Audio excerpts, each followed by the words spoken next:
Mr. Speaker, Mr. Vice President, members of Congress, and my fellow Americans.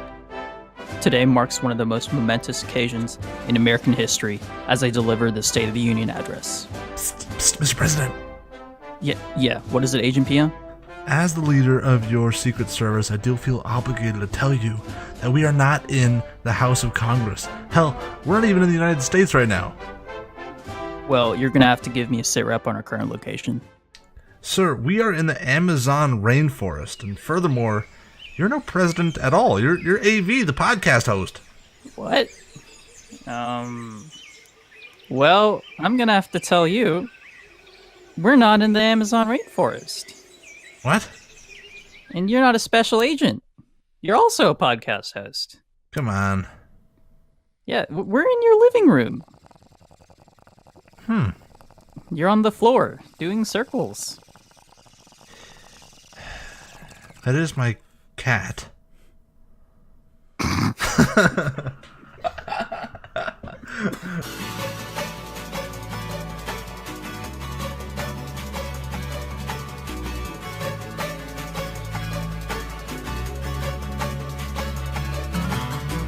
Welcome, broadcasting to the entirety of the Super Smash Bros. Community. This is Beyond the Metagame. I'm your host, Peon, this week live from my living room. I'm joined, as always, fresh off of an acid trip, by my co-host, AV. AV, how's it going, big guy? Yeah, you're really tripping with my ghost, Peon. What do you think? What would the show be like if it was Peon and Peon, like my fully grown clone? Oh my god, I don't think I could handle it. They'd be just so obnoxious. Like That'd be terrible. Yeah, it'd be terrible. I think I don't know what's worse, AV and AV or Peon and Peon. I feel like with you, at least it'll at least be like super goony. With me, it'll be like it'll be like interesting to listen to, but it'll just be like the edgiest like shit. Why do you think you're that? No one thinks that you're edgy, AV. The only person that's ever been like, yo, AV's super edgy is AV. No one's ever thought that independently. I guess it's not something that I really want to embody, so I think we're good there. You really think you're like a Vegeta, don't you? Or like a Kaiba from Yu-Gi-Oh? All right. Well, let's go on to the countries that we have. So we do have a new country this week. So, drum roll please, AV. It's Poland! Woo! Hey. So on our quest to world domination, we do add another country to the roster, and it's Poland. I don't know too much about the Poles. I don't know really anything about the Poles, but God bless them. All right. I like some good. Like me some good kielbas. What? It's Polish sausage. Oh come on! What? What do you say? Kielbas? No, you don't know what kielbas is? I just said I don't know anything about the Poles. Very recently. I said like all right, I'll get you some nice Polish sausage next time I come down. You better not get anywhere close to me with Polish sausage, baby. I don't want anything to do with your Polish sausage. But before we get into the episode proper, I do want to talk about some housekeeping that we have to get to. This weekend, guys, if you're listening, that means you are eligible to sign up for our first ever BTM tournament. So it'll be March 30th, this Saturday. The tournament starts roughly around 12 p.m. It is not too late to sign up. You can sign up the morning of, if so you desire. And the top three winners, or top three placers, get Nintendo eShop gift cards. So if you get first place, you get $20. Second place gets $10. Third place gets $5. It's completely free to enter, so there's no risk involved. Just come, have a good time, and your matches might even be streamed live at twitch.tv/peonchop. It's Peon, and then after that, Chop. Peon Chop. And that'll all be linked in the show notes and in the YouTube description. Please, whoever you are, if you've never even competed in a tournament before or whatever, feel free to join. It'll be a lot of fun. Maybe you'll have AV and myself commentate your match, right? And the last thing I wanted to get to was our Discord server. There's never been a better time to join. In fact, AV, you can vouch for this. we've had so many people join recently. We're up to like we almost have like 300 people in there now. But the Yeah. thing is, it's big enough to where there's always people talking, but small enough to where people really take the time to get to know you. And we hats off to Ferris from our Discord, who was really proactive in getting this BTM online tournament started. So we couldn't have done this without them. Yeah. Thank you so much, Ferris. Really appreciate it, man. Okay, man. Avi, it is time for me to ask you, man. How was your week in Smash? Week in Smash was fairly uneventful, other than my local. I mean, I'm starting to feel really good with DK. I know I've done a lot of character oscillation, as most people do. I know like everyone's kind of in the same boat there, but I kind of have gone back to just feeling like my DK is just really solid. Like I'm really liking how the character moves, and there's not a lot of matchups in which I wouldn't play the character, even though I think my Wolf is pretty good. I think literally the only matchup I wouldn't play DK in is probably like Pokemon Trainer. Yeah, that matchup does seem really hard for DK. Okay, man, cool. I'm glad that you've settled on DK. Honestly, you playing any other character doesn't really make sense in my head. Yeah, I don't want that to limit you. You know what I mean? But yeah, I'm happy that you're happy. Yeah, I think the character's like archetype just fits me really well in this game. I will say, I will share a small anecdote at my local this week. I lost round 1 of winners. Oof. I lost round 1 of winners, and then in our about like in our 64 person bracket, I made it all the way back to 9th, where I had to play a NorCal PR player, and I had a really close set against him. So never give up, guys. Never give up. You went on a crazy run for sure. Me, on the other hand, I haven't really done too much this last week. You know, I did play a little bit of Smash 4, actually, which I want to get into later on in the episode. But, you know, I've just been playing some online matches with people, just kind of staying a little bit warm. It's my off season right now in my local region, so I've kind of just been relaxing and taking some time to play some other games, frankly. But I when I have played the game, it's been a lot of fun. I've just been kind of messing around with Wolf still, been playing a lot of Inkling. Been playing some Pichu, actually. I've been telling you this. I want to start playing Pichu some more. Pichu's so fun. And I really like playing the character. He's really addicting. And I think he's super broken. So in a month or two, my Pichu's going to be nice. That's all I'm saying. Yeah, you're lucky that people like you, man. Pichu, yeah. I play like pretty annoying. The 3 characters I play are all annoying and top tiers. Like Wolf, Pichu, and Inkling are all like. I respect it though. I respect it. But anyway, this week, AV and I want to talk to you about the state of Smash Ultimate. Right, we're 3 months since launch, 3 months and some change, and we want to talk about what has happened so far. You know, we want to look back on this quarter, give it a bit of review. You know, talk about our impressions 3 months later, and kind of take a step back to reflect on the first few months of Smash Ultimate. Yeah, I think there's a lot of interesting questions that both Peon and I want to ask and answer. I think we have a lot of thinking to do about patches and the meta, and how good we think players can be, and what we think the development of all of this stuff has in store for us. And we have a lot of things coming up, like patch 3.0, which carries along Joker. And then we have some really cool conversations that I think Peon and I are going to be really excited to dive into. All right, man. All that and more in just 1 second.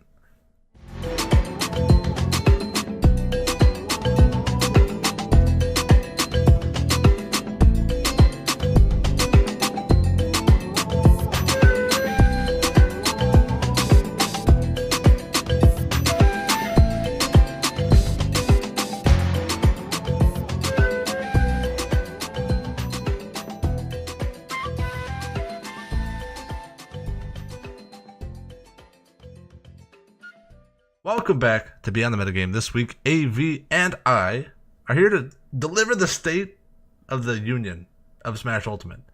I guess in my head that sounded smoother than it actually ended up being. Yeah, it's there's a bunch of weird consonant syllables that kind of clash together. State of the Union of Smash Ultimate. Yeah, it definitely wouldn't be like an Eminem lyric. And, and if he did use it, it would sound good somehow. State of the Union of Smash Ultimate. He's crazy. He could rhyme like apple with, I don't know, State of the Union of Smash Ultimate. Yeah, he could literally rhyme apples with bananas. Did he do that? No. Why do you say literally? I don't know, dude. I'm a Cali girl. I guess so. You really just ostracized every single Cali girl listener we have. What's a Cali girl? Is that even a? I've never heard that used before. I've heard of Valley girl. They like everyone in California uses the word, like the term literally, not literally. Oh no. We're on the same page there. My question was the term Cali girl. Did you just coin that? I've never heard that before. Yeah, I think it's this like weird amalgamation between like Valley Girl and just like general California. Okay. Like LA, like because girls in LA talk like that too. Yeah, absolutely. Yeah. My girlfriend, she went to UCLA and she would start to pick up on that. Like by the end of her any given quarter, she would kind of start sounding a little Valley Girl. Then she'd come back to our hometown, and over our vacation, she would like return to form. Her dialect would become more centralized, and I was like, oh, thank the Lord. But I'd always give her a hard time for that. But that's not what we're here to talk about, AB. We're here to talk about the first quarter of Smash Ultimate. You know, what does the meta look like right now in your eyes, AB, and how does it differ from what you thought it would be like at this point? If at all. I think the meta revolves around fast characters that combo really well and have good kill confirms, and it's like that's fair. I don't really think the game was going to be anything too estranged from that. I think it's cool that a lot of the characters that are good right now are rewarded for just playing a fast game and for just having good frame data and good movement, and players are able to use like this crazy movement to and just capitalize on it. And we got Wolf, we got Peach, Pichu, Inkling. I think like the fact that these characters are dominating the meta it's a good sign. I mean, there is one kind of black spot here, and I hate to say it that way, but Olimar isn't. Wow, you really throwing Olimar under the bus there. Alf. Alf's cool, dude. Alf's cool. But actually, it's weird. I think people think that Olimar's actually really slow, when in reality, there's nothing slow about the character. You take 60 or 70% in like less than a second, and there's nothing slow. The character's just wild.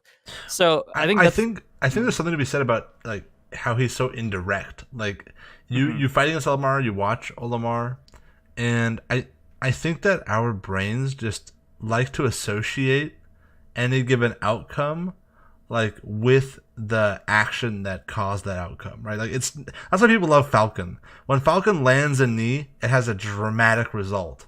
But when Olimar throws 15 Pikmins and then suddenly the purple one is the one and then it kills, and it feels like the action is disconnected with the result. And I think it's like I think maybe it's just humans are too primitive to appreciate that. But it's like a little too abstract to be fun to play against. I don't know. Maybe I'm just a simpleton.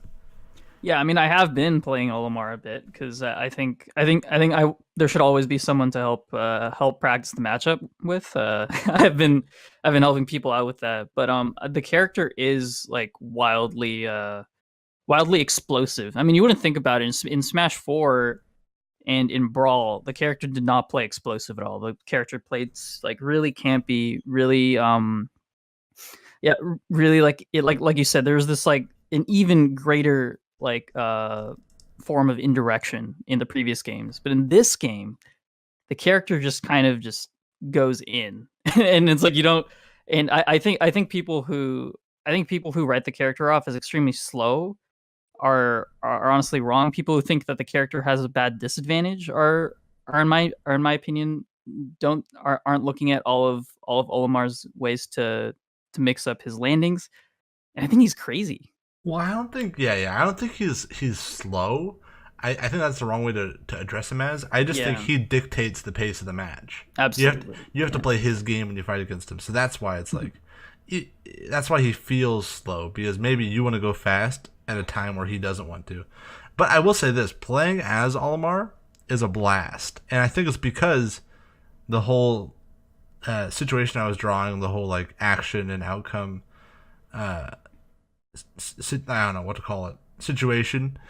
When you know exactly why everything happens, like when you can take ownership of the Olimar plays, it is so fun. It's like Yeah. playing a mini game and Smash simultaneously. It's really beautiful.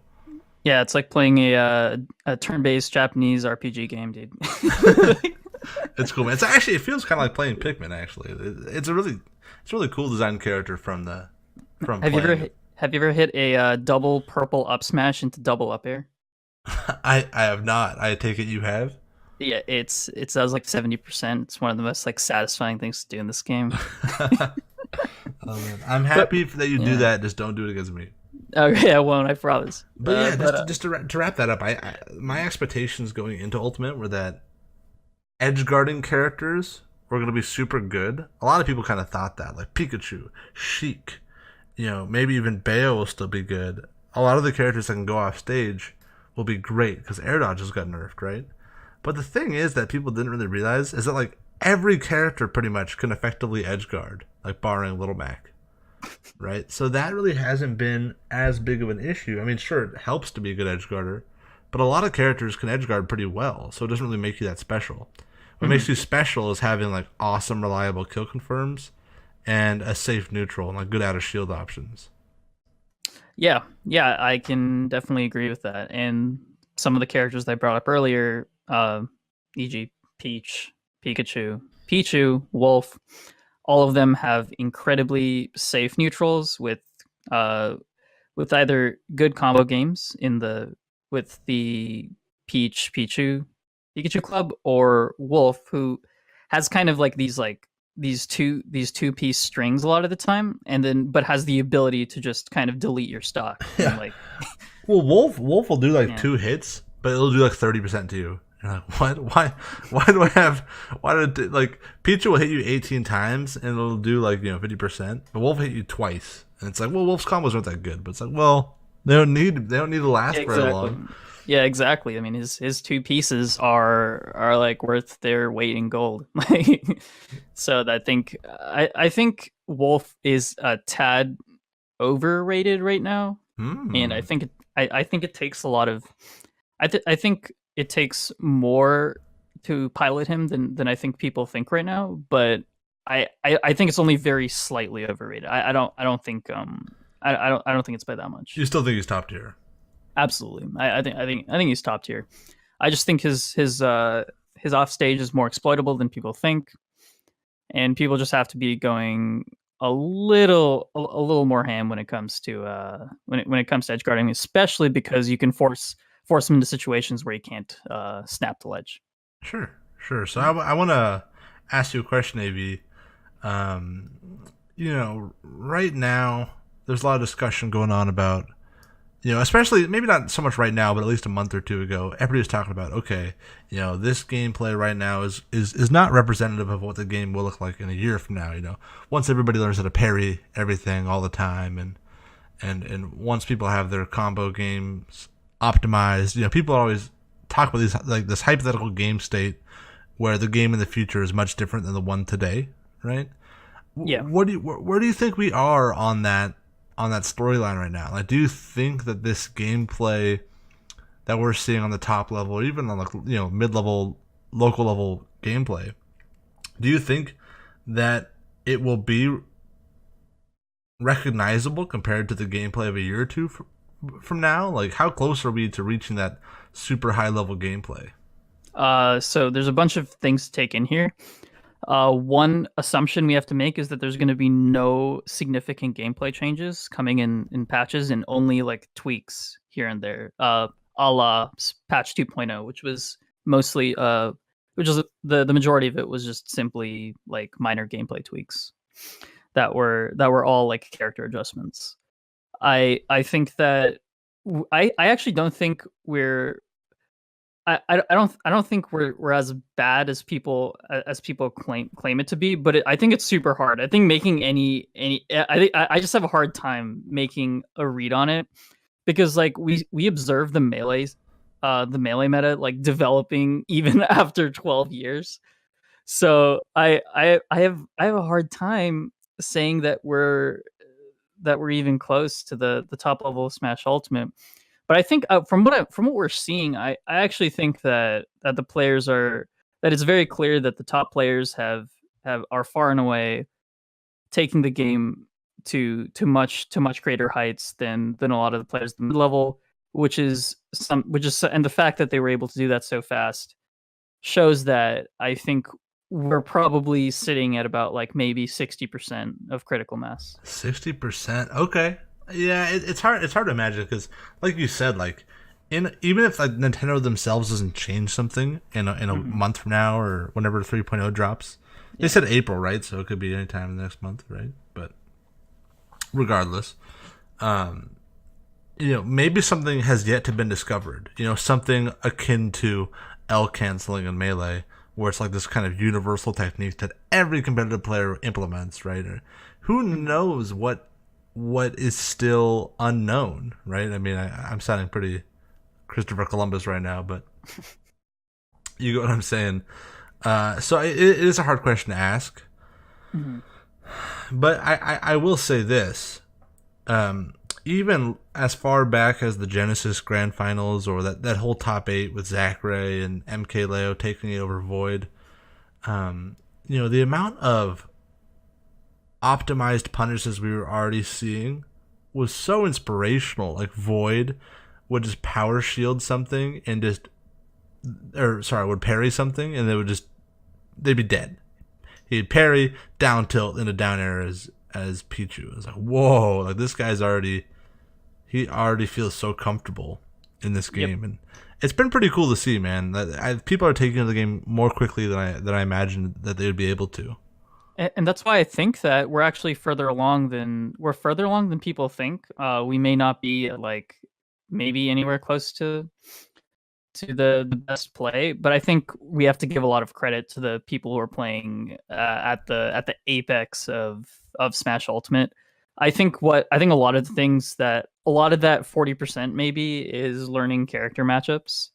Like I think there's going to be a lot of decoding the top, like how to play against the top tiers. And I think once people have more of a significant game plan against a lot of these really meta centralizing characters, then I think we'll start to see even more diversity than there is now. I mean, one thing that's really awesome is that we're seeing in top 8s, literally everyone's playing a different character, which is kind of crazy. It's pretty cool. Yeah, and I agree. I agree that people I think a quick way to sum it up, at least my thoughts on the matter, is that people are really starting to optimize their own characters well, but they haven't yet optimized most of the relevant matchups, right? Yep. And it's kind of a fun, chaotic period where people are just like sharpening their swords and then going to town on each other, like like they have no sort of, certainly they have some sort of game plan, but it looks like an arms race right now where everybody's just trying to learn as much as they possibly can about their own stuff. And it's kind of fun. I think it makes for a good viewing experience. Yeah, it is really fun. And the most fun thing is when I play someone that has never played against a good DK before, and they're like, "You can do that?" Or like grounded up B goes through literally everything. Like, why is that a thing? Like why does down aerial down B combo into everything? And it's like you'll see like oh my god. When I ding donged a Fox at 60 to win a set earlier this week, you should have seen the look on that guy's face. Like the dude actually like stared at me and he was like, "What?" he just had some existential crisis. No, like that's exactly what it looked like. His face was just like so aghast, and he was like, "Why is that a thing?" Because like people aren't used to dying at 60 off of a grab in this game. Yeah. And it's like, so I think it was just this really jarring experience, and I hope he's all right, man. I hope he's alright too. All right, man. Another big thing that happened in the first quarter, of course, patch 2.0. A lot of people are proclaiming this to be the best ever patch in a Smash game. And, you know, you could make arguments, but I definitely see the logic to that. I love how they, overall, as a design philosophy, they didn't tweak too much. You know, they didn't overreact to a lot of early criticisms, which I think were, baseless. Barring a nerf to K. Rool, who certainly didn't deserve it. But Yeah. generally speaking, the patch was a lot of little changes, little just itty bitty tinkering that they did. Nothing too drastic, nothing too knee jerk. And for me, it established a certain paradigm of the Smash Ultimate patch cycle. Like, I expect, due to what happened in patch 2.0, or rather what didn't happen in patch 2.0, that the other patches in the future are going to be very moderate and very, gradual. That's what I'm anticipating. Yeah, I think so too. Especially because it was very clear that they wanted to be even more transparent about this one. We got patch notes for the very first time in history. That's right. I already forgot about that, or how significant Yeah. that was. It's insane. Like, people were. It's like when you deprive someone of something for ages, that like when they give it to you, it feels like they've it feels like they've done you this like amazing service. But I think overall people were just tired. People were. I think they just said finally. Yeah. I think. It's like your whole childhood you never received physical affection from your parents, and then on your 18th birthday they hug you, and it's like, yo, right? But really they should have been doing it the whole time. It shouldn't have been as big of a deal as it actually ended up being. after that after that dark projection.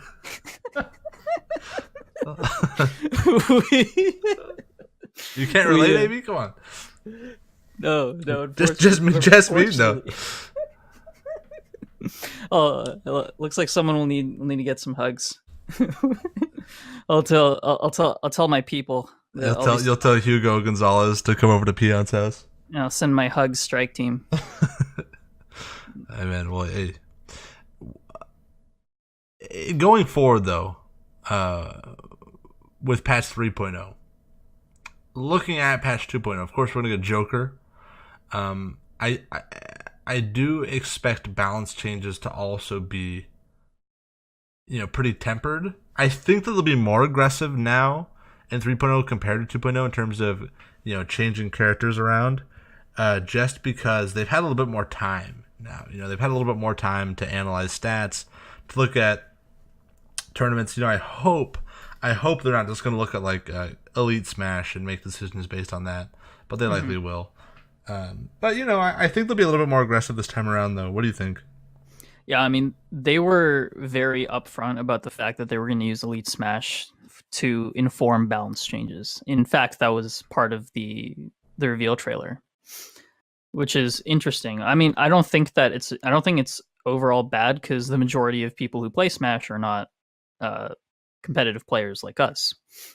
So I think that for people who get their validation, get their great experiences just playing Elite Smash, they're probably going to be annoyed at the characters that do really well on Wi-Fi. Like, the thing is, if you nerf Zelda even more, like, she'd be borderline unplayable, but for some reason when you play her on Wi-Fi, she goes up to like A tier. So it's like, I think that there's like this ridiculously hard like line to draw. Like, where do I balance for online stability and like making sure people have good experiences with the inevitable input lag, and then how do I make sure that this character is not garbage in LAN? Yeah. I mean, they already did that to K. Rool. Like we mentioned previously, K. Rool has been executed. He didn't deserve it. People IGN wrote an article about characters that were overpowered in Ultimate, and like they said, like Bayo and K. Rool. No. And I think Sakurai was like, that was a good IGN. read. I think I should take them up on that. But yeah, it's weird. I am excited for Joker though. He'll be the second game to be released, or second character to be released. Of course, we kind of glossed over in patch 2.0. Piranha Plant also dropped. Yeah, it's not really surprising that we glossed over that. That's fair. Have you seen any Piranha Plants do well in any tournaments? Nope. I have a little bit of a story. I was at a regional tournament. It was like 80-person tournament, and I am sitting on winner semis. And I'm like, okay, I win my winner semis match. I'm going on a winners finals. I'm like, you know what? Who's even on the other side of winners semis? Like, who am I projected to run into? And I look at, I look on the stage and I see these two guys playing. And then it was a tournament. They had a projector going, so I looked at the projector. And one of these guys I didn't recognize was rocking the plant. I'm like, no way. That's ridiculous. He was just beating everybody with the Piranha Plant. And I unfortunately didn't get to play him. He ended up losing that match. But in the back of my mind, I was like, oh no. I did not know this matchup. If some crazy plant fights me, I do not want to lose to the plant. But yeah, man, the character all in all is just not good. Yeah. I mean, I think it's a very exploitable character. You kind of just have to not fall for all of the really obvious things. It literally feels like fighting against the plant in any Mario Bros. Game. Like everything is super everything's telegraphed beyond belief. Like it's like, yes, Piranha Plant has a frame 2 jab, which is really good, by the way, but just never get in jab range. Like especially with DK, I think DK just destroys Piranha Plant to no end. Oh man. Like yeah, it's like it's not even close. Like so I'm not scared. Maybe if it was maybe it was anti-piloting Piranha Plant, maybe I'd be a little scared. But or Tweak. I feel like Tweak's Piranha Plant's nasty. I've never seen it, but I feel like it's nasty. Yeah, definitely Tweak or Trella also meant to play strange characters. But yeah, going into Joker, we've seen how irrelevant a character can be, but with Smash 4 Bayo, we've seen how ridiculous a character can be to the entire meta of a game. Yeah, that's kind of the thing. I don't think they'll make the same mistake twice with making the DLC character super overpowered. Mm-hmm. But there is, I mean, look, if I'm releasing a character into a video game and I'm charging people for it, part of my mind is I'm going to be like, okay, this character cannot be terrible, right? Like, the character doesn't need to be OP, but it can't be terrible, right, guys? So I don't know. I don't expect Joker to be bad. If both characters they released, initially are duds, that would be kind of a weird marketing scheme. Mm-hmm. I mean, people forget that in Smash 4, Roy, Lucas, and Mewtwo were all DLC characters, and Mewtwo and Roy were both considered low tier at given points during the game. Lucas was never considered anything higher than mid tier. So it's not like they've been ignorant of. It's not like they haven't released mediocre characters through DLC before, but it seems like they amped up with their next two. Yeah, they quickly learned from their mistake. They're like, Corn, Bayo, Cloud. But yeah, it'll be interesting. I'm not personally. This might be sacrilegious to some people. I'm not personally too excited for Joker. Now watch, I'm going to become a Joker main, and people are going to point to that in 6 months. But because I've never played a Persona game, the music's cool. I'm excited for the I hope he has a stage and they bring in a lot of Persona music, because I don't know if you've ever heard that franchise's soundtracks. Oh yeah, they're absurd. I've never played the game, and I actually now very recently started listening to the Persona soundtracks. Absolutely gorgeous, one of the best video game soundtracks I've ever listened to. I walked up, I was making some hash browns, as a man does. I had some coffee on the stove, and my morning was going the right direction. and I'm wearing boxers. Things are swinging and hanging. I'm moving my hips because I hear this music coming from my television. One of my housemates is playing Persona 5. And he's in a battle. It's like, and I'm like, whoa, what is that song? And ever since then, I've really had a curiosity for this universe and for that franchise in general. So, hey, I'll take this as an opportunity. I'm optimistically curious, but I'd be lying if I said I was, overjoyed that he's coming. I'm optimistically curious, but I'm not like super hyped for it. You know what I mean? Yeah, I mean, I'm just excited because I didn't really, other than Funky Kong, I have no real desires for any specific characters, and I think he looks really cool.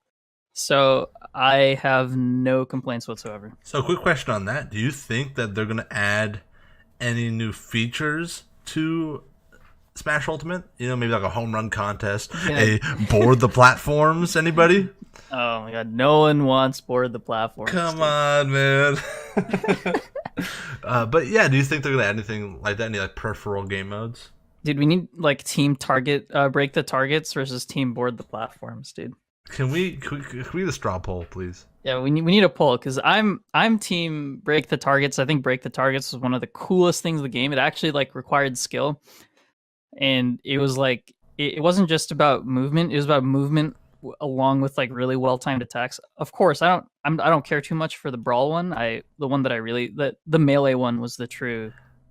Melee break the targets is beautiful. It's absolutely beautiful, right? It's an entire game in itself. Like it's absolutely insane. Yeah, like, indie devs out there, any aspiring game developers or game developers that listen to this, consider making just a break the targets game. I would totally play that.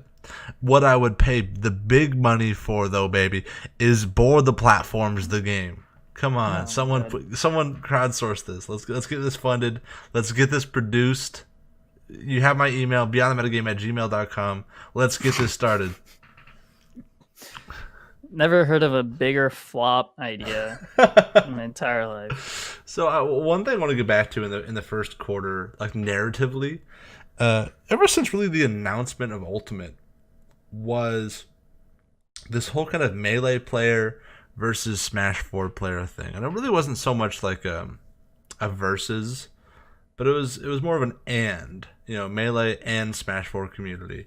Mm-hmm. It all started back the Smash Invitational at E3 when Nintendo announced the game. They very deliberately invited 4 melee players and 4 Smash 4 players to play the game, and it almost kind of symbolized the idea that this game was built from the ground up to appeal to both melee players and Smash 4/Brawl players, right?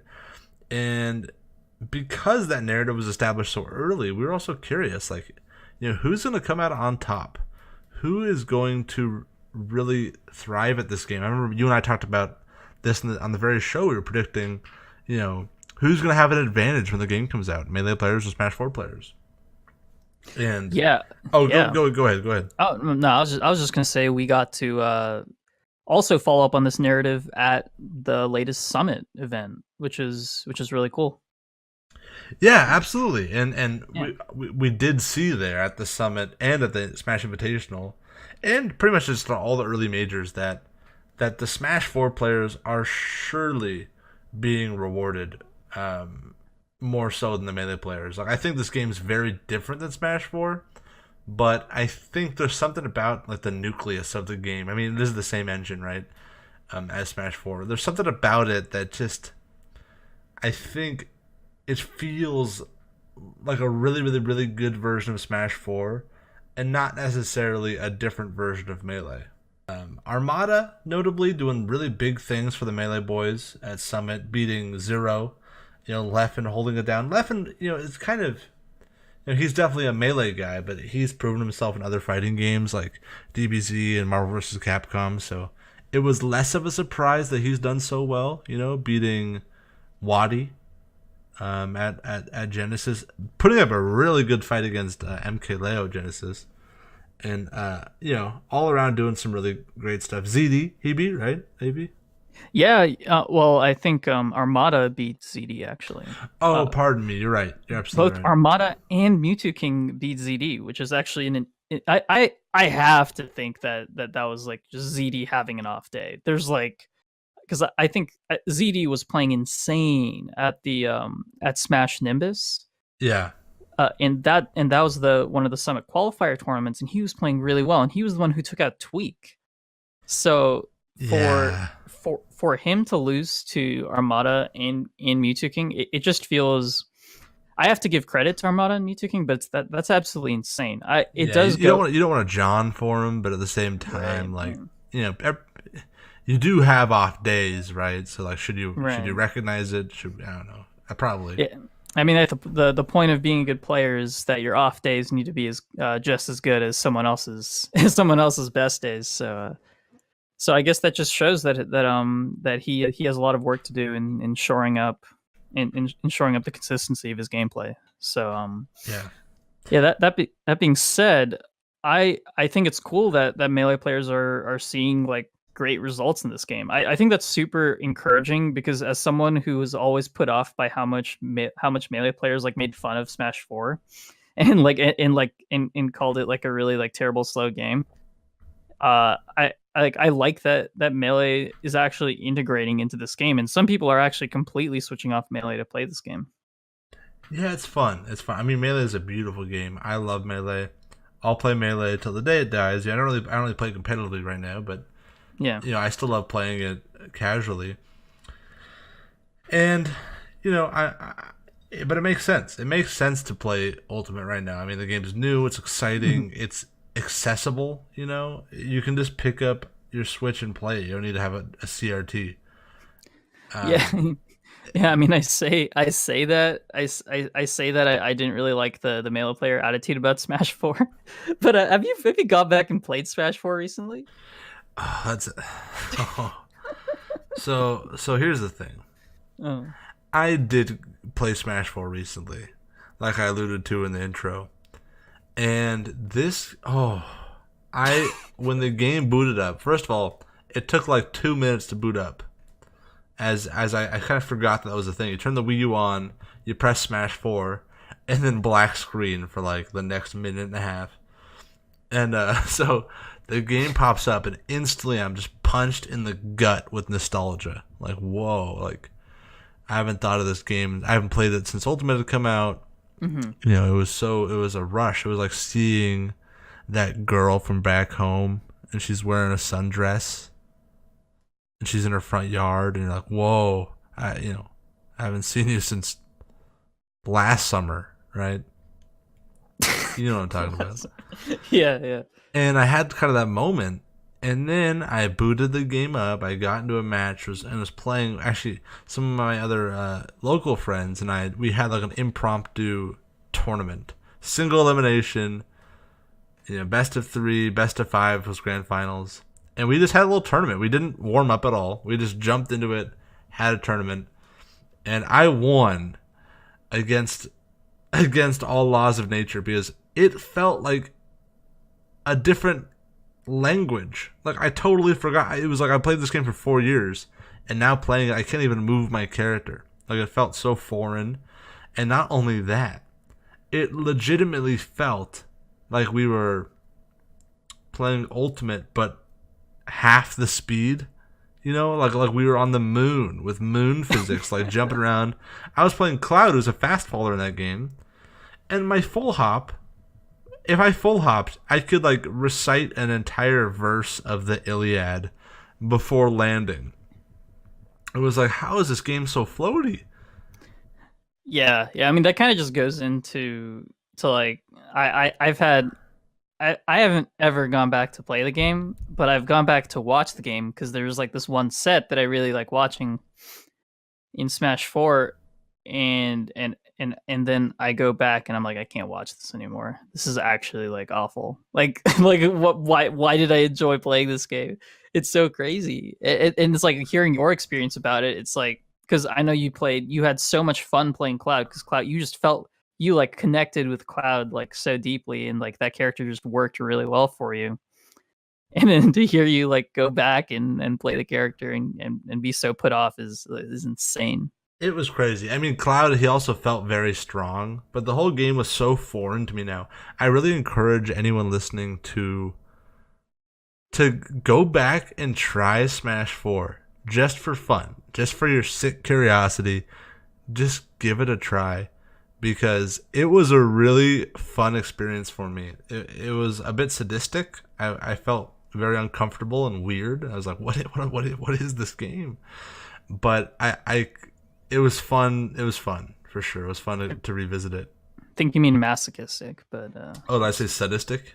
Yeah. You know, I don't know words, AV. Yeah, I've been trying to learn French. Get this. I don't even know English. I'm barely skirting by as is. Yeah, but you're skirting, so that verb skirting, learn that today. that's all that matters, man. But yeah, point being, like we both like have like we're in the same crew as the Melee guys now. We have no attachment to that game whatsoever. Well, I will say this. When Melee players say that Smash 4 or Brawl or whatever is a bad game, it pisses me off. And I was trying to self-analyze and introspect and wonder why does this make me mad? And I realized it's almost like if someone called your little sister ugly, you know, you could call your little sister a little brat, idiot, dumb. I don't have a little sister, but so I've been told. But the moment another dude does that, it's like, yo, that's my sister. Back off, or I'll beat your ass. And it's kind of that with I'm having like an older brother instinct with Smash 4. It's like it might be a terrible game, but it was ours, okay, and I'm protective of it. Yeah, absolutely. It was our terrible game. Like we can call it bad, but you're gonna have to step off. You didn't. We can still destroy you in this game. We earned it. You have to be like Bayo laddered 100 times before you can say Smash 4 is bad. This is like we've just turned into gatekeepers, but that's totally. It feels that's actually exact. We definitely just gatekept. I think that's it. Yeah. Yeah, but I do not apologize. But AV, we've talked about kind of the state of Smash Ultimate to this point, right? The first quarter of Smash Ultimate. I want to know, beyond like a widespread community view, you know, what are you thinking about in this game? Like, what have you learned? What do you think has happened that is important to you or to everybody? And like, just what's on your mind in terms of Smash Ultimate right now? I mean, obviously, I'm interested in like you said, new techniques being discovered. I mean, we saw the stuff that my Smash Corner is able to put out. It seems like no one has even discovered any of the stuff that he talks about, and then he just comes onto the scene and like it's like, what the hell is C-stick macros and like attack canceling? And it's like it's pretty wild, all the stuff, and like spot dodge canceling. Like people still probably don't use spot dodge canceling, or even if they do, they don't even know that they're using it. To clarify, spot dodge cancels when you spot dodge and you jab out of it, right? That's correct. Like any grounded attack out of spot dodge is a few frames faster. Even smash attacks? I don't know about smash attacks. I think it might be. I think it might. I still think it might be. Yeah, but you'll have to. You see, like that shows how much I know about. Yeah. But I think a lot of stuff is still really underutilized. But I mean, even today, like I could see how much the meta has developed. Like, I mean, I was like playing against K. Rool at the beginning of the game is very different than playing against K. Rool like today. Stuff has changed, but I mean, what I personally am interested in, it isn't really something that is limited to Smash Ultimate. Something that I've been thinking a lot about is the ethics of Smash guerrilla warfare. Smash guerrilla, is that like a DK main thing? You do guerrilla warfare? Like, what are you talking about? You know, partially yes, and I'll elaborate. Okay, so here's the thing. has there ever been a situation where your opponent gets like they get riled up really easily, and you know that all you have to do is taunt to send them over the edge? And have you taunted in that situation? N- I don't believe so. Although I have like, there's a certain player. I think I'll just name him Ant. He lives in SoCal. I love him. Great friend of mine. But he would get very flustered and he'd get very annoyed when he would get hit by, like, in quotation marks, stupid stuff. So if I had a big lead or I really thought he was close to kind of giving up, I would just kind of style on him and swag and do unoptimal stuff just to try to piss him off. But I would never taunt. But but I would try to get in his head for sure. Yeah. So I mean, the whole point is that there's a bunch of stuff that you can do outside the game, like with your attitude and with your attitude in game, to completely change the way that people play. And it's like I don't personally like. I'm not encouraging any of this activity, nor am I saying that anyone who taunts is bad. I'm just wondering, is that should we encourage like a lot of these mind games? Additionally, should we encourage like looking at someone's DI on their controller or listening to how hard someone is mashing? Like let me give you an example of this guerrilla warfare. So when I'm carrying someone off the stage with DK, I know how hard someone is mashing by listening to their controller clicks. I can't control this. This is information that's being given to me that I can't say no to it. Yeah. Is it okay for me to use this information to change how early or late I throw them off the stage? Well, I mean, I don't really know if that's a fair question to ask because no matter what, you can't really avoid it. Like unless you're at a major, Yeah. and you're like playing on a two monitor setup, and it's really noisy in the venue, and you literally can't hear the person's controller. But like you said, when someone's mashing out of something or not mashing out of something, there's no way that you can't know that. You know what I mean? There's no way that you can, like, in quotation marks, ethically decide to act independently of the noises you are or are not hearing. So I'd say no. Like, you can't avoid it. So because you might as well use the information you have. Yeah, but that's like it's like such an interesting question because there's no like directly like obvious answer. Because theoretically, I have a bunch of percents in my head for when I think they should be able to optimally get out of it, and I could just play up to optimally to how I to the percents that I know. But it's like crazy that I get to use this like subconscious information that's just given to me. Right. So it's so strange, and I'm like, I mean, I don't taunt in game, but I've seen the effects of like people taunting and the other player just going like pretty ballistic and then just kind of like and just losing. So Yeah. it's like is it like should we encourage like it's like the thing is like should we encourage people to play this way? Like it does it do we is there any merit behind getting to someone's head using like what some people would call backhanded tactics? Well, so taunting, I don't think taunting is a backhanded tactic. I mean, I think that the listening to mashing is closer to being a backhanded tactic than taunting. I mean, taunting is just a thing in the game. It's the way that you interpret taunting is up to you, and any decent competitor will not be thrown off by something so simple as a taunt. You know what I mean? Like I come from a sports background where people would scream, like parents of kids was when I was in high school, I was 17 years old, playing basketball. People would be screaming, "Ginger, get the sun, where's the sunscreen?" Like screaming at me. And, like there'd be a lot of people at the games, and it was like, you just can't let it get to you. It's just part of the environment. Right? And, if we were ever to complain, "Oh, coach, I missed the shot because, the mom told me to get sunscreen," he'd be like, "Okay, have fun on the bench." Right? Like, it was very much just like, get over it attitude. And I think that that's just kind of something in the sports world, beyond just my own experiences. But come on, man. Like, in any event, if you're going to compete, you have to have thick skin. At least to the point where somebody does an animation in game that you can handle it. That's why I have no sympathy for people that complain about taunting. None at I all. think that is close. That is really close to my stance on it too.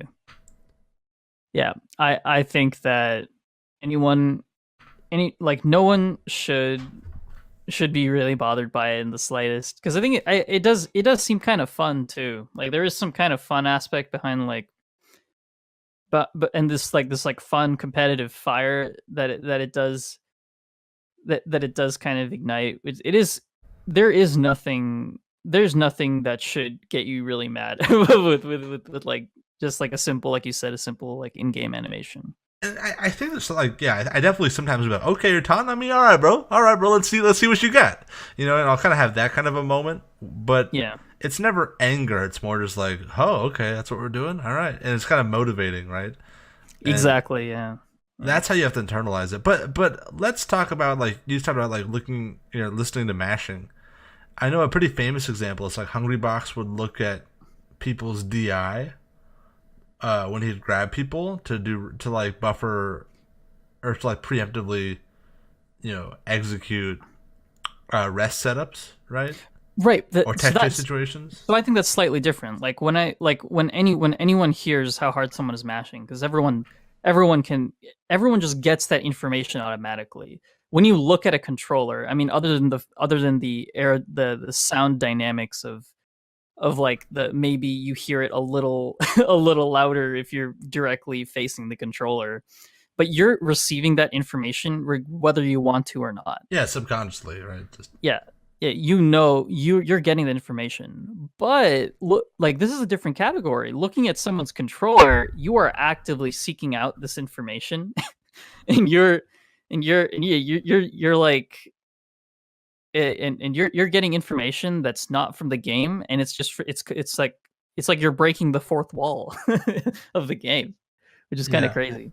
Like, yeah, I think that's cheating. I think that's cheating for sure. And there's definitely some gray areas. Like looking at DI, I think is cheating, but there's also some other examples. Like I was playing with this one guy. I won't name his name.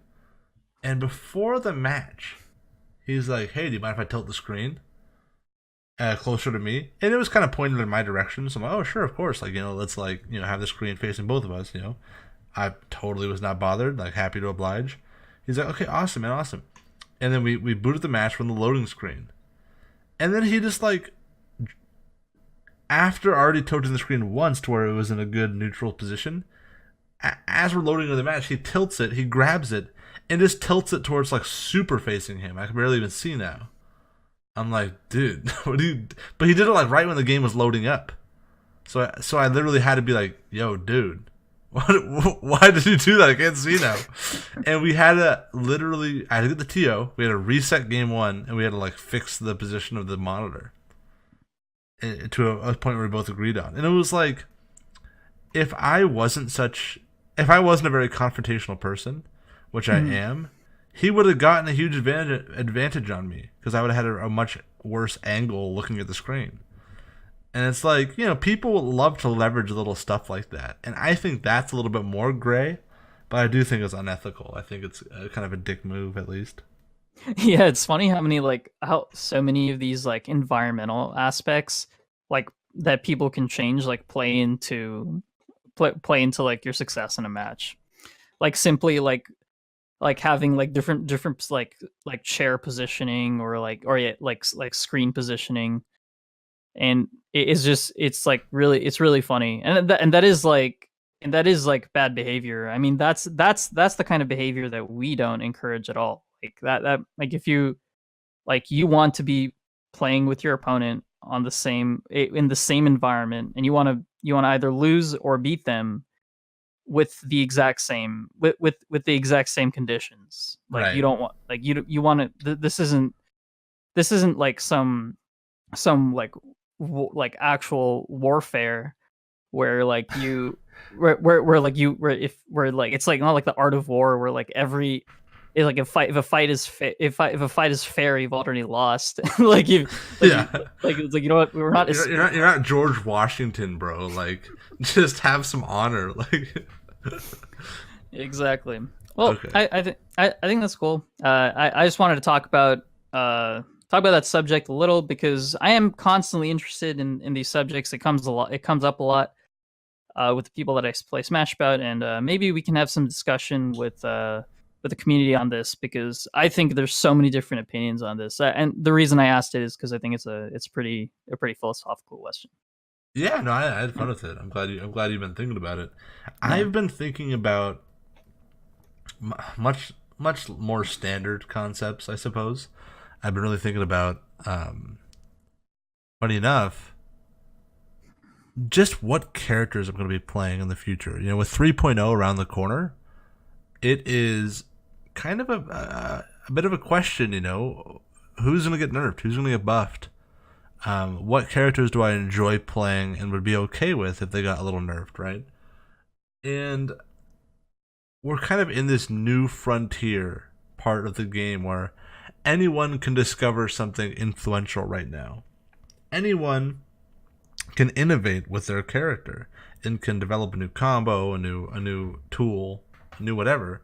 The sky's the limit, and that to me is so exciting. I feel like a pioneer in a new world, and for me, that's been super exciting, super motivating, and I am just excited to see what kind of player I'll be in 3 months, what kind of tactics I'll be employing, what kind of characters I'll be doing things with.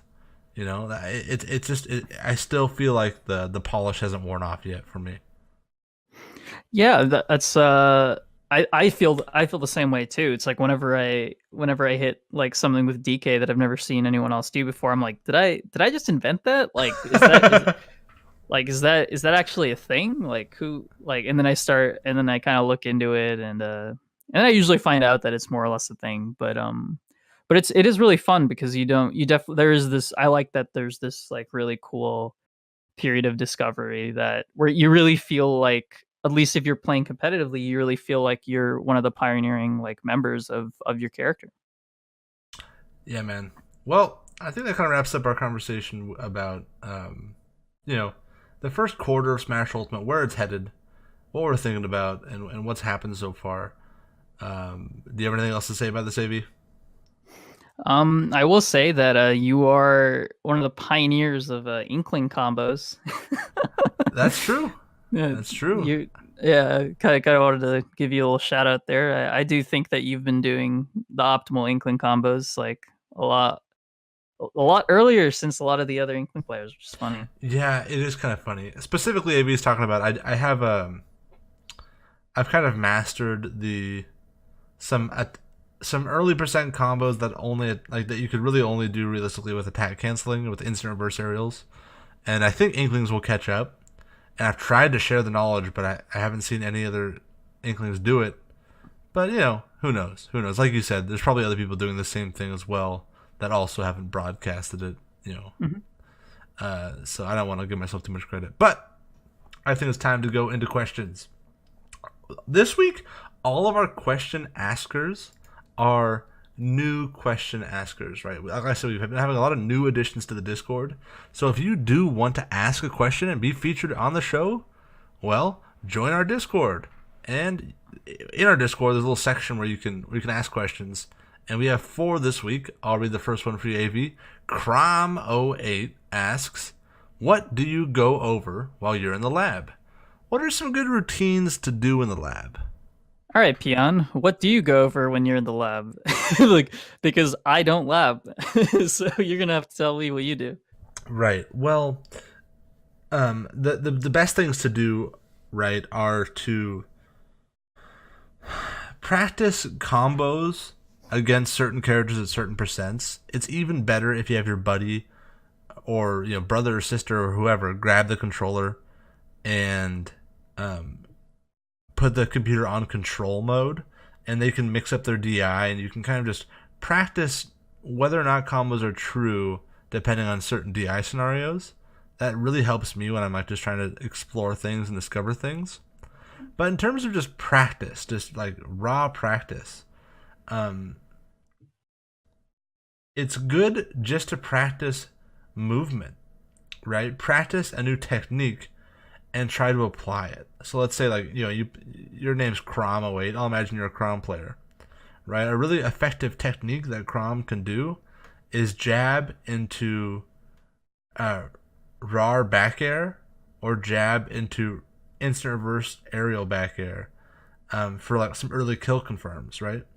So literally just practicing that, getting it 5 to 10 times in a row, right? But the answer really is what are your weaknesses? What are you having trouble with? Are you not connecting a certain combo? Are you failing to perform a certain tech or a certain movement? If you are, go into the lab and try to figure out how you can resolve those issues, right? But for me, it's mostly just combos and kill confirms that I practice. Yeah. Honestly, no, there are actually edge cases where I have practiced something. I mean, there are two things that I've labbed in this game. That is only two things, and one of them is the new Ding Dong. I did spend like 10 minutes practicing that the platform Ding Dong, and then I did practice. There's this like really weird DK setup where if you're on the ledge, you can do a turnaround giant punch charge cancel into double jump back air. So Yeah, I that's pretty yeah. cool. And I labbed those. Those are the two things I've labbed, and that's mostly because there's no way I could have learned those just by playing matches, and I would have SD'd. I would have SD'd or dropped something really big if I tried to go for it in friendlies. So yes, if it's something that's huge, if it's something that's like that requires a lot of input precision and is very dangerous, I would absolutely recommend doing it in the comfort of your own home. And if it and you can see like the difference between Peon, both Peon and my training patterns is that I don't get much from moving around with my character in training mode, but I see a lot of the merits from doing it. Whereas I get all of my experience with moving in friendlies. All right, so Spoofy Dangle asks, would you say it's better to spar with a friend who's as good or better than you, or to play randos on quick play? Will I get too used to my buddy's game plan to develop my fundamentals? Is that even an issue as long as we both develop? What do you think? I think that the like with anything in life, like you just need to make sure that you have a variety of practice partners. I think it's okay if like 50% of your game time is with one person. I mean, obviously that's what we talk about it a lot.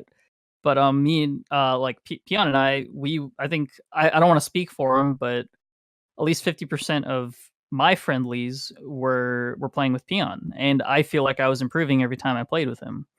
However, I don't think that I could have. I don't think that if if it was just limited to that, I don't think I'd grow as much of a player if I didn't spend some time practicing other matchups and practicing against people with play styles that like significantly counter what I'm trying to do. Right. I think that you'll improve at a faster rate playing in person, but you do need to learn a lot of matchups. So if your buddy only plays one or two guys, one or two characters, you also should supplement your gameplay with quick play, just so you can have some more, just so you can see what the other characters do, just so you can get a more of a sample sizes, be introduced to other play styles and other characters. But because quick play is so laggy, you're gonna improve your combos, your advantage state, a lot of things about your gameplay. It's much easier to improve in person. When you play with your buddy, make sure that you guys don't get too comfortable. Like, it's fun to just goof around with your buddy, and if you want to have fun, have fun.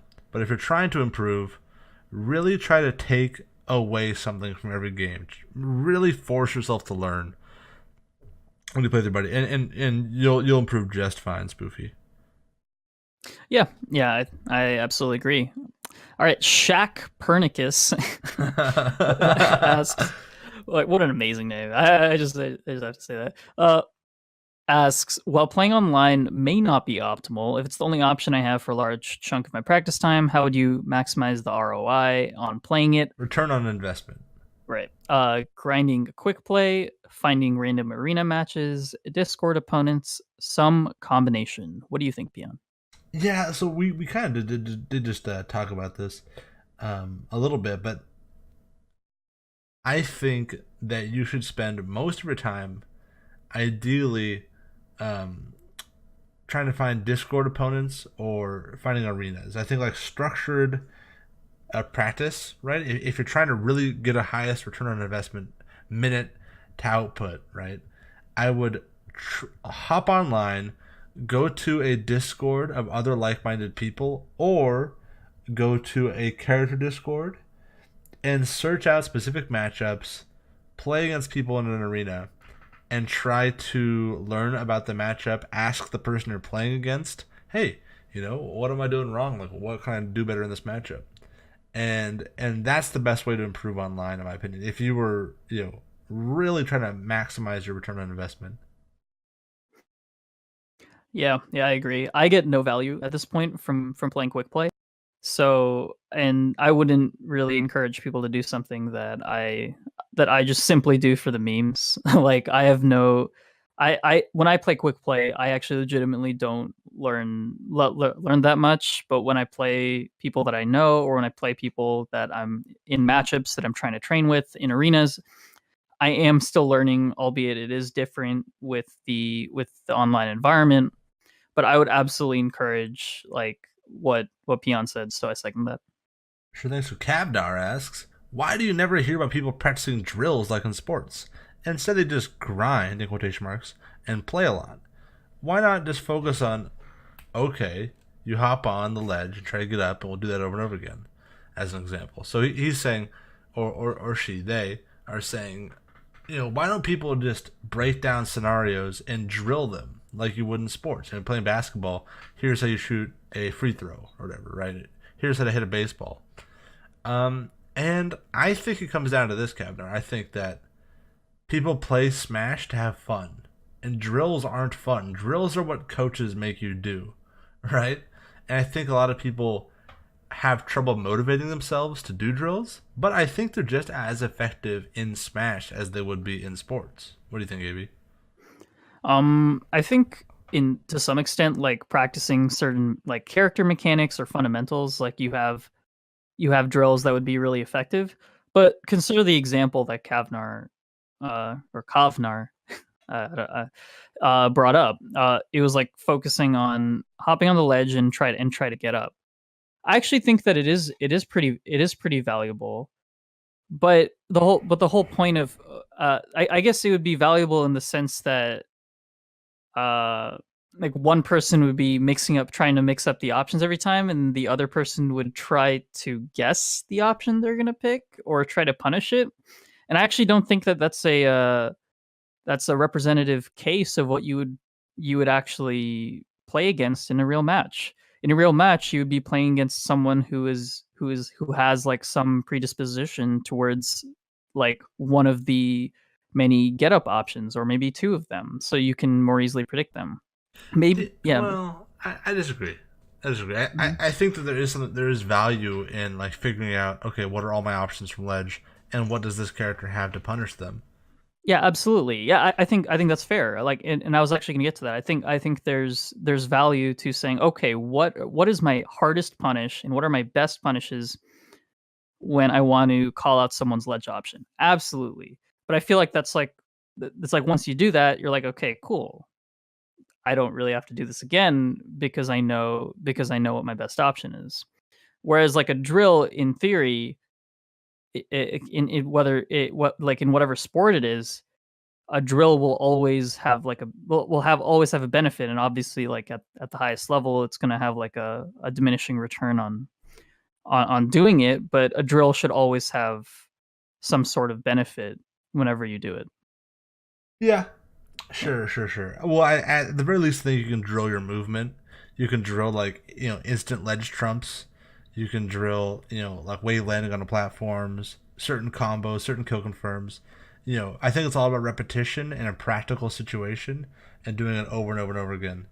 And I think it is effective. I would encourage everybody to do that. Why do people not talk about it?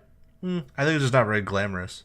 but I guarantee almost every top player does some sort of drilling in their practice routines. I'm sure. It's such a funny topic because I think we both have drastically different views on this, but I think that I just think you can't drill mind games, which is in my opinion half of Smash. So I see the merits in it, but you don't have to drill mind games. Yeah. I don't think that's what you drill. I agree. Yeah. I see the merits to it, but I don't like if you're trying to improve, depending on how much time you have, it might not be the best use of your time. What are you talking about? We totally disagree on this. What? Yeah, I guess we do. You have a very, very, very solid mechanical understanding of Smash, AB. I think you forget that. A lot of people that are playing, maybe they've only been playing for a year or two, they don't know how to instant ledge trump. They don't know how to, do a fast fall short hop aerial. Like, the way to learn that is by drilling it. It's the same way that you learned. It's the same way that I learned. You can either drill it, learn it quickly, or just eventually learn it from playing a lot, right? But I absolutely agree. Yeah, I'll concede it. I'll concede that. I think I was looking at it from a really self-centered point of view. Yeah, I guess once you've hit this mid-level Smash, I wouldn't go to say mid-high, but once you've hit this this competitive point in your life where you're kind of more thinking about the mind games and thinking about the game within itself, you just become ignorant of a lot of the stuff that all of the work that you put in. So I'll concede that to you. I'll concede it. Well, Kavnar, I hope that you pay for our relationship counselor. Because now I'm just angry at AV. No, that's all we got time for this week, guys. Thank you so much for tuning in. It's been a long one for sure, but it was a big topic. AV, thank you for joining me this week, man. Yeah, it was a lot of fun. So where can people find you on social media? People can find me at Peon_GCE. That's Peon_GCE. That's Golf Charlie Echo for all of you Protestants. AV, where can people find you? People can find me at A Vaidyanatha, A plus my long Indian last name on Twitter. And you can hit up at Beyond Metagame. Twitter left no room for the at Beyond Metagame. That's my line. And guys, you can find both AV and I at our Discord. We're very active there. If you join, we will say hi to you. We'll be in voice chat. We'll be in the different channels. So please stop by, say hi to us. We'd love to talk. And that is all for this week. Guys, as always, thank you so much for listening. Goodbye.